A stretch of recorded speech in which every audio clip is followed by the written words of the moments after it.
Los 4 detenidos por el doble atentado que causó 15 muertos en Cataluña eran interrogados el martes en Madrid.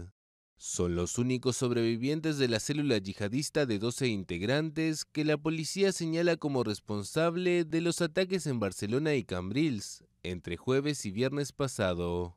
De los 4 arrestados, 3 son marroquíes y el otro nació en el enclave español de Melilla, en el norte de Marruecos. Tienen entre 21 y 34 años y ninguno tenía antecedentes por delitos de terrorismo, al igual que el resto de la célula.